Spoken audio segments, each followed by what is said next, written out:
Mr. President, I want to ask you also about Congo. This is an issue that has been repeated, has been coming up particularly since we've seen the rebellion of a group known as M23 in eastern Congo, a group of former soldiers who were part of the Congolese army, the FARDC, but who were also, prior to that, a part of the CNDP, another rebel group that was closely connected to Rwanda, and that was fighting the remnants of the FDLR, the militias that were responsible for the genocide.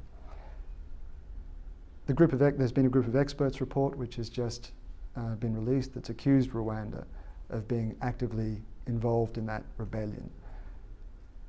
You have said repeatedly that Rwanda isn't involved. Why? Well, first of all, let me make a correction right from the start. CNDP, or what we had after that, were not fighting FDLR for us. No. In fact, what we had in place was that Rwanda has been working with the DRC to actually fight FDLR. That's what we saw in the recent years. If you go around 2008, 2009, this has progressed very well. And in fact, we were comfortable with that arrangement, and we were moving on quite well. Even though some of these people that talk so much about human rights and other things were actually uncomfortable. They always did not like the fact that Rwanda and the DRC were working together. That's a big problem. But can I just put Let me answer the questions you raised. So, we are not involved in the situation in Congo. And I think, in fact, the most important thing is there is a need for people to start looking at the situation differently, because we have had this situation now for nearly 18 years. The rest of the world wants to be seen to be helping on resolving the problems in the Congo or based in the Congo that affect us. But they always have come out with the same approach, the same results, and they are not ready to change the same approach that they have applied for so long that has had no good results, and expect a different outcome. So this is where we have a problem. And the moment they start looking at these problems as basically Congolese problems and stop attributing problems in the Congo to people from outside, or to Rwanda in particular, maybe we may have a better outcome. But President Kagame, I just want to challenge you on this, because it's a bit difficult to believe. Go ahead. It's a bit difficult to believe that Rwanda isn't involved, because there are many thousands of Rwandan refugees still in Congo. That the CNDP, or that you had your own troops inside Rwanda for some years after the genocide. The CNDP includes many officers that served in the RPF, your own forces under you, who are now involved in this rebellion. There are many Rwandophone people living there, culturally, ethnically, linguistically, socially, geographically. That region is closer to Kigali than it is to Kinshasa. Well, I can see then where you are starting from, and where those who make those reports are starting from. They are exactly starting from what you said and make a conclusion, as if that is a fact of Rwanda's involvement. But let me again correct you. It's not those fighters of CNDP only that had association with Rwanda or Rwandan military. Even those in the government today were part of that. Precisely. Right from the top. There is not a single person in the DRC, in the government, that we did not have association with. So why select and say, no, these were the ones who were in the military, they were this. Secondly, I think don't forget one thing. It depends on where you want to start your analysis and in terms of historical perspective. Rwanda is not responsible for the present situation, nor is it responsible for the whole history that has Rwandophones in the DRC. It's as if you are saying for Rwandophones to be in DRC, it is actually Rwanda's problem, or it caused that problem. You even imply that in what you are saying, because how do we continue bearing this responsibility of Rwandophones in DRC, or whatever they do wrong or whatever they don't do, or how can it keep coming to us? I'm not suggesting that Rwanda is responsible. What I'm challenging you on is the idea that Rwanda is not involved. I mean, let's take someone like yes, but that doesn't explain how Rwanda is involved. That's why I'm bringing out the historical perspective of these issues you've raised. But in a way, Rwanda cannot not be involved. I mean, let's take the case of someone like Laurent Nkunda. Who So was you are really making extrapolation, then I can see. It's different from having facts or evidence. It's just about saying, you know, you can't have Rwandophones there, and you are not there because you are concerned. No. This is what you are saying. You mentioned the specific details, or the lack of what you said was specific details of Rwanda's involvement in Congo. You see, there is no evidence, there are no facts, because it is not happening. Even what is being said in the report you talked about, by the way. Well, the monitoring group report says that they interviewed nearly over 80 deserters of FARDC, that's Congolese army mutineers, and Congolese armed groups, including from M23. They said they interviewed 31 Rwandan nationals who were involved with M23. They said the group has photographed weapons and military equipment found in arms caches on the battlefield. Have you seen those photographs? And obtained official documents. Have you seen documents. those photographs? Yes, I have. Those photographs? No, I think Well, you are the photographs, not well, the being photographs, open. well, the photographs are You are in the not report. being honest in fact. But President Kagame, the photographs are in the report. No. The report says... Maybe anyway, let me tell you this. Maybe I may be arguing a case that I don't understand. Let me tell you, this report that is talked about, again, you see, I don't doubt people's capacity and intellectual ability to grasp things, but I doubt their intention. This report that is talked about, it's only the story of the DRC government, it's the story of these so-called groups there, it's the story of these fictitious people who were grabbed from M23, we don't know, and so on. There is only one element that is very clear in showing how flawed this is. Do you know that nobody asked Rwanda? Nobody told Rwanda anything. We don't know about the report. This is absurd. This is absolutely ridiculous. Nobody has raised any of these issues with us.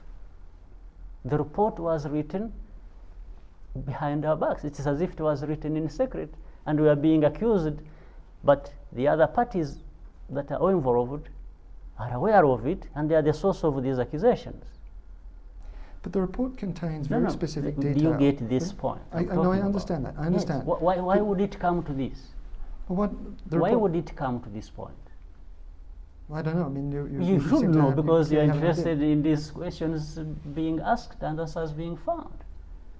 But the report contains what it says. To me, it is a fictitious report. When you keep talking about the report, I don't understand the report. The report has nothing. It must be having no evidence, because nothing is happening. Let me tell you. Even at the level, just let me use a bit of common sense here. Let's look at this. Looking at the level where this whole fighting is, looking at the whole, first of all, weapons. Do these people even need weapons? They've been deserting with weapons. What weapons do they need? Do we have weapons to throw around just anyhow? Give people weapons that they don't even need or they haven't asked for? They've been getting weapons from government, because they are coming from government forces and moving with weapons. I don't have to give anybody weapons. It doesn't make sense. Secondly, this so-called rebellion, in fact, stands for nothing for us. If somebody just tried to think reasonably, what would Rwanda be looking for in this mess? Previously, we are working with the government. We are doing what we needed to do with the authorization, working together. What else would we be looking for? But if you have a situation where Eastern Congo is out of control, And clearly Kinshasa has very, very little control over what's happening in that region, even over their own military officers. So yes, I thought that's what MONUSCO went there to do. I thought that's what the UN force was there to do, to fill that gap, to help the government. So how do you ignore government, MONUSCO, all of these organizations they are trying to help, and just people turn and blame the government of Rwanda for anything? Well, but this is the report, ridiculous. the report suggests, the report implies that there is an attempt to create a semi-autonomous, if not an independent, region in the east of. No, east but of, honestly, this well, is just, people keep.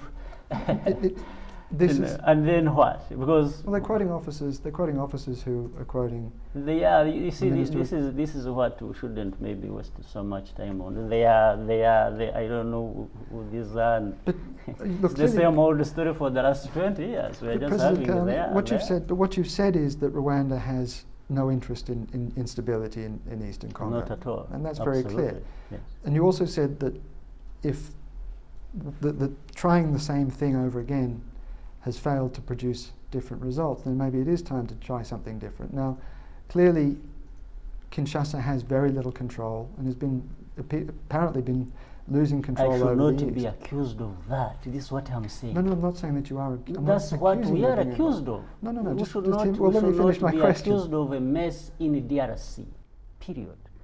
If DRC is messed up on the hands of its own leaders and lack of institutions, it should not be transferred to Rwanda. This is what I'm talking about. By anybody. So what is the solution then? The How does solution, this have to those be who done? are there trying to solve the problem should tell us what they are doing in the first place.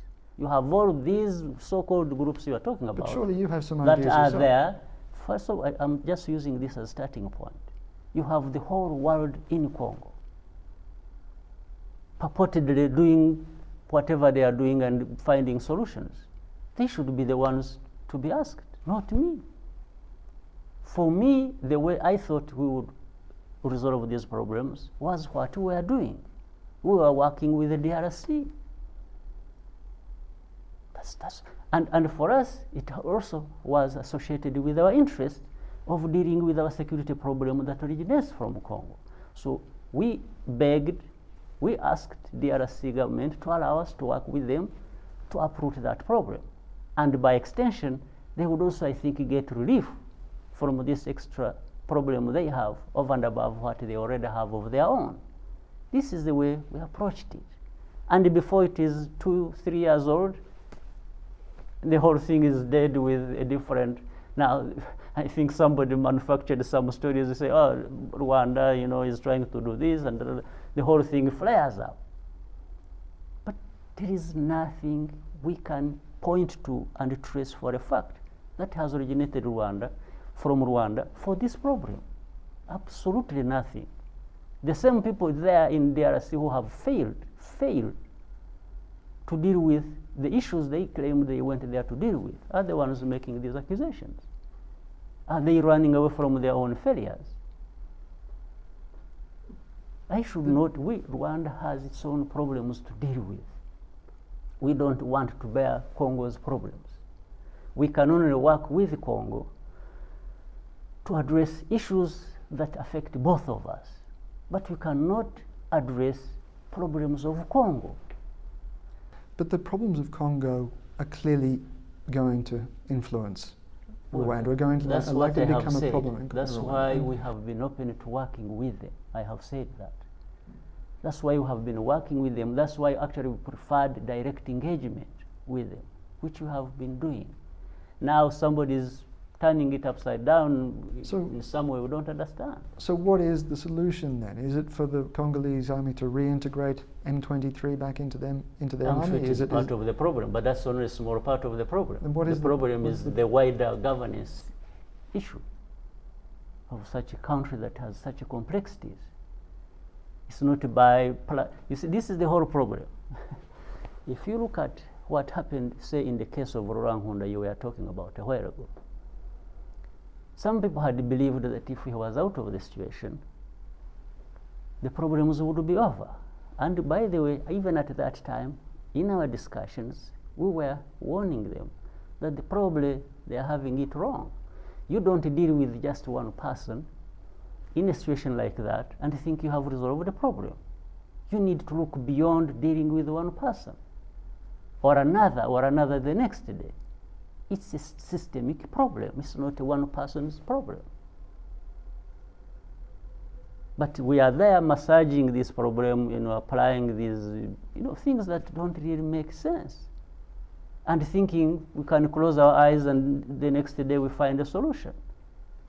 And this is where we are finding a problem as Rwanda, that we are there to always be used as a pretext for every development of this nature that takes place there. Well, how worried are you that this conflict might escalate and draw Rwanda in then? I don't see how it draws Rwanda in there beyond the accusation. No, there's a conflict right on your borders. And it is, yes. We will come to a point where we just guard our border and deal with our problems, and if anything crosses the border, we deal with it. And if Rwandophone communities, refugee communities in Rwanda... Well, but Rwandophone communities, again, you see, this is a whole distortion of it.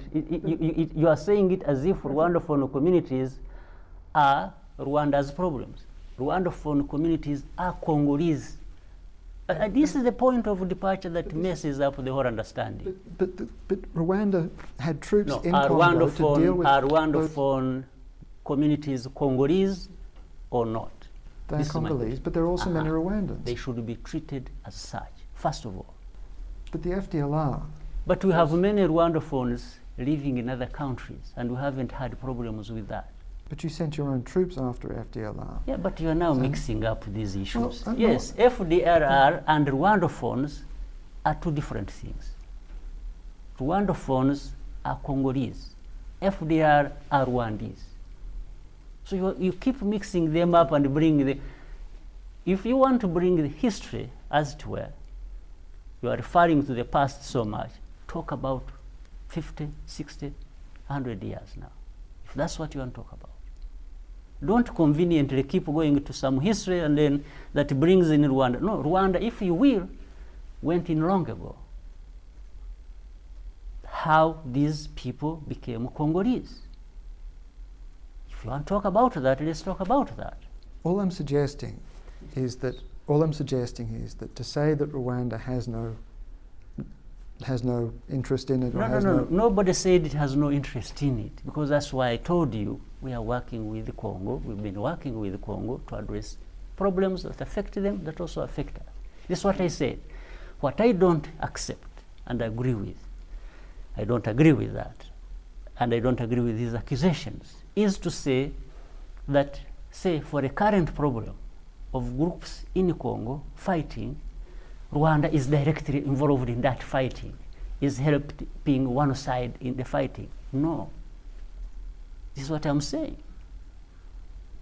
And if you look at now carefully, if you've been following up on this, which I think you are, there are more groups fighting in Congo than these so-called M23 you are talking about.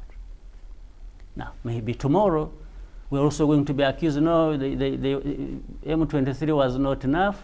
Now Rwanda is helping other tribes of Congo to do this. This is what one thing keeps coming and leading to another, even falsely. And this is what I'm talking about. This being entirely Rwanda's DRC problem, which they must really sit down and try to address. Now, if they want other people to help, like maybe they are already helping, like we were doing when we were working with the DRC, then they are very free to do that. And maybe that is helpful. But I don't want this problem to look as if it is now Rwanda fighting DRC. No, that's not true. Okay, President Paul Kagame, thank you very much for talking to Al Jazeera.